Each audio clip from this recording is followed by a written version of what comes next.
For you sourdough fans, here's a recipe and instructions for making pizza crust using sourdough starter that's simple, pretty fast, and good. This recipe makes two 12 to 13 inch pizzas and calls for 1.5 cups of starter. Of course, you can scale the recipe up or down to suit your needs.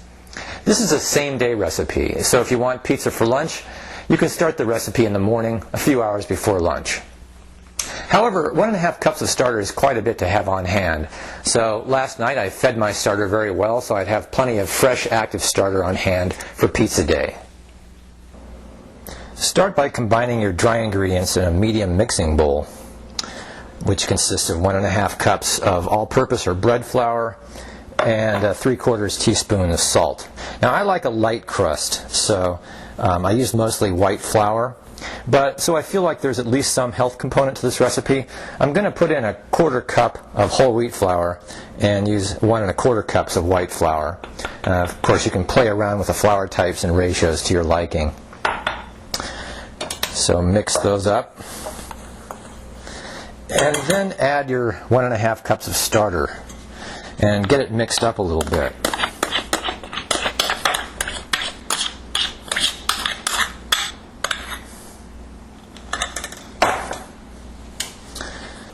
Now I start off with the dough whisk until it gets too stiff to work with the dough whisk, which doesn't take long because this is a pretty stiff mixture. And then I just go with my hands to get the flour incorporated into the starter.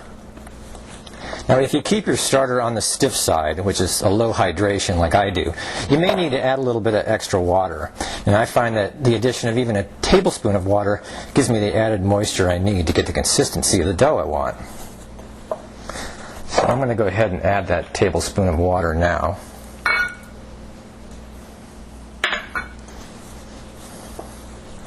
And I may need to add a little bit more, or it's possible that I may need to add a little extra flour. And what is that consistency that you're looking for? Well, hopefully you'll be able to tell from this video. Once the flour is worked into the dough pretty well, then I'm going to add the oil. And this is 2 tablespoons of olive oil. And this makes a nice mess for a few minutes until you get things worked together. The addition of the 2 tablespoons of olive oil and the tablespoon of water should bring the total moisture level in the dough up to where I want it. Okay, I've been mixing the dough like this by hand for about 3 or 4 minutes, and it's getting pretty close to the consistency I want it. So I'm going to zoom in and see if you can get a sense for the consistency of the dough.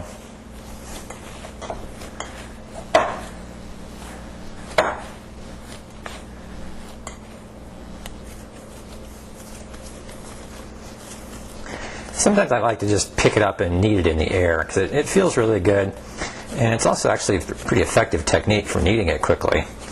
And this dough is supple enough so it kneads easily by hand, but stiff enough so it doesn't actually stick to my hands. So I can do this as long as I want without having to flour my hands or anything. And all I'm doing is folding it together, kind of folding it on itself, and then just turning it and doing the same thing repeatedly. I call this air kneading. And what you can do is you can walk around the house or even up and down the street while you're kneading your dough. And that way you can exercise your legs at the same time and get a full body workout. I call it the sourdough workout. And I'm sure it'll be the latest exercise craze. So this dough is fine. And if this helps give any sense of its elasticity and moisture content, then good. So what I'm going to do now is divide it in half and let it rise. Now I'm going to place the dough balls in a lightly oiled bowl and roll them around a little bit to coat them so that the dough doesn't dry out. And then I'm just going to cover them in plastic and let them sit at room temperature until they about double in volume. And how long that takes depends entirely on the room temperature and how hearty your starter is. And it's quite a warm day today, and my starter is very strong. So I'm guessing it's going to take somewhere between an hour and a half, 2 hours to double. So I'll just keep my eyes on it and see how it goes. It's been a little over 2 hours at this point, and the dough has indeed about doubled in volume. So I'm just going to flour the counter and roll it out right here on the counter. You can see this one it's real airy and puffy. Just put it on the counter, roll them out at about the same time.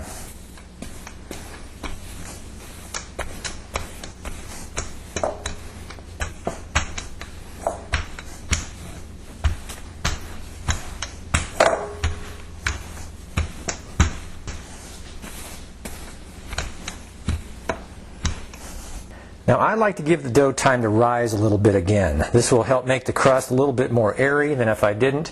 So this is a good time to preheat your oven and pizza stone. To get great results, it's important to make sure that your stove and your pizza stone are as hot as you can possibly get them. The best thin crust pizzas are baked at least 700 degrees in wood-fired hearth ovens that take hours to reach full heat saturation. The best you can typically get out of your stove is 500, 550 degrees. But if you have a good baking stone, you'll still get great results. Today I'm going to use an outdoor grill because I can get it very hot and I don't have to heat up the house on this very hot Iowa summer day. Okay, it's been a little over half an hour since I rolled out the dough and turned on the grill, so I'm ready to put the toppings on and bake it. I'm going to start off by misting the top of the dough with olive oil to keep the wet ingredients from sinking in and making the dough soggy.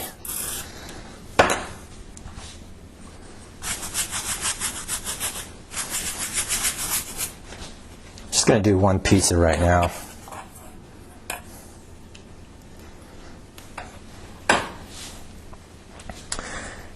And I'm using a mixture of green and black olives and about a 50-50 mix of mozzarella cheese. And for a little bit more flavor, Asiago cheese. Good stuff. Now I'm going to put it on the grill.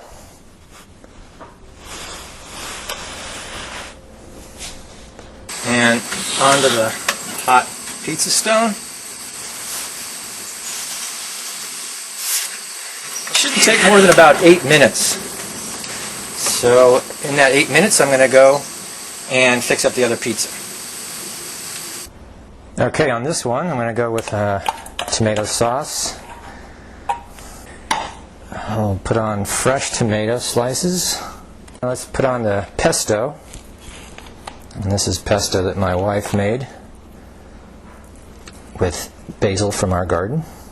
And fresh mozzarella. Now, unfortunately, we're out, and we were low on it, and the store was out this morning. So I'm going to fill in the gaps with some goat cheese. And we have about 3.5 more minutes on the one that's baking now. Okay, I peeked, and this one is actually finished in 7 minutes. So I'm going to take it out now and go get the other one. Okay, so we'll get pizza number 2. And in we go for pizza number 2.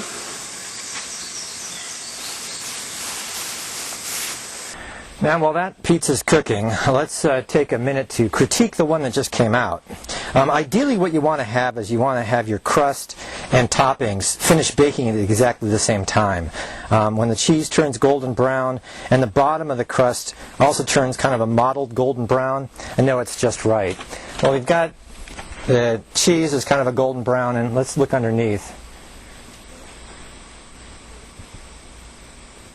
Yeah, that's exactly what we're looking for the bottom. Okay, it's been 7 minutes and this pizza's done cooking also.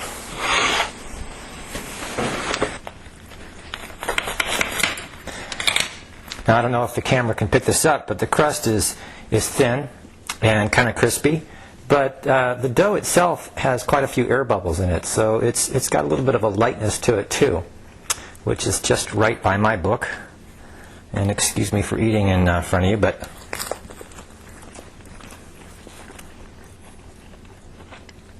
it's pretty good.